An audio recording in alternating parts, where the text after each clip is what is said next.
Hello YouTube మిత్రులారా, నేను మీ సిరి from Sikkolu. ఓరే నిదుంప దగ్గర నువ్వా వచ్చావు కదా, నేను వచ్చాను పెద్ద గావు కక్క పెట్టపోతే ఏంటి? ఎండాకాలం అయితే వచ్చేసింది. ఎండాకాలం అంటే ఫస్ట్ గుర్తొచ్చేది మామిడికాయ.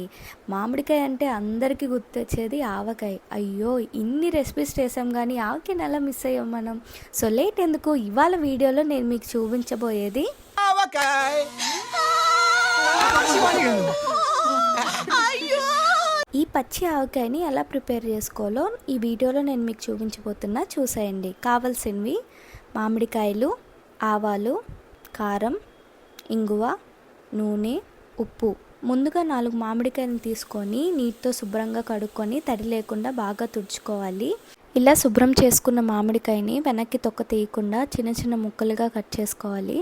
సో కట్ చేసుకునేటప్పుడు ఎక్కడ వాటర్ లేకుండా మాత్రం చూసుకోండి. వాటర్ తగిలితే మాత్రం ఆవకాయ పాడైపోతుంది. ఇలా కట్ చేసుకున్న ముక్కలను ఒక ప్లేట్లో ఉంచుకొని పక్కన పెట్టుకోవాలి. తర్వాత ఎండబెట్టిన ఆవాలను ఒక మిక్సీ జార్లో తీసుకొని మెత్తగా పల్స్ మాత్రమే చేసుకోవాలి.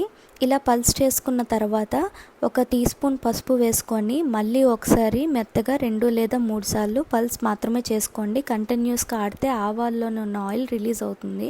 ఇలా మెత్తగా ఆడుకున్న తర్వాత ఒకసారి ఉండలు లేకుండా బాగా కలుపుకోవాలి. తర్వాత పావు కొల ఉన్న ఒక గ్లాసును తీసుకొని గ్లాస్ నిండా ఆవగుండ వేసుకొని తడి లేని ప్లేట్లో వేసుకోవాలి. తర్వాత అదే గ్లాస్ కొలతో గ్లాస్ నిండా కారం వేసుకొని ఆవగుండ వేసిన ప్లేట్లోకి వేసుకోవాలి. తర్వాత అదే గ్లాస్లోని పావు వంతు ఉప్పును కూడా వేసుకొని ప్లేట్లో వేసుకున్నాక చిటికెడు మెంతులు కూడా వేసుకొని ఆవగుండ, కారం, ఉప్పు కలిసేటట్టు బాగా మిక్స్ చేసుకోవాలి.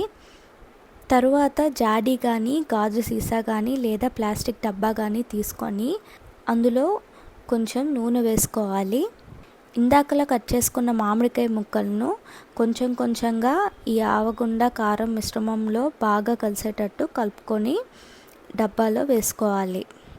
మళ్ళీ కొంచెం కొంచెంగా మామిడికాయ ముక్కలను తీసుకుంటూ బాగా కలుపుకొని మళ్ళీ డబ్బాలో తీసుకున్నాక చివరిగా చిటికెడు ఇంగువ లేదా వెల్లుల్లిపాయలైనా వేసుకొని ఈ మిశ్రమంలో కలిసేటట్టు బాగా మిక్స్ చేసుకోవాలి. మిగిలిపోయిన మామిడికాయ ముక్కలను కూడా ఈ మిశ్రమంలో వేసుకొని బాగా కలుపుకుంటూ మామిడికాయ ముక్కలను మిశ్రమాన్ని వేరు చేసుకొని ఈ మిశ్రమాన్ని కొంచెంగా డబ్బాలో వేసుకుంటూ కొంచెం మళ్ళీ నూనె వేసుకోవాలి. ఇందాకలు కలుపుకున్న మామిడికాయ ముక్కలను కూడా ఈ డబ్బాలోకి తీసుకున్నాక అన్ని ముక్కలు కలిసేటట్టు బాగా కలుపుకోవాలి.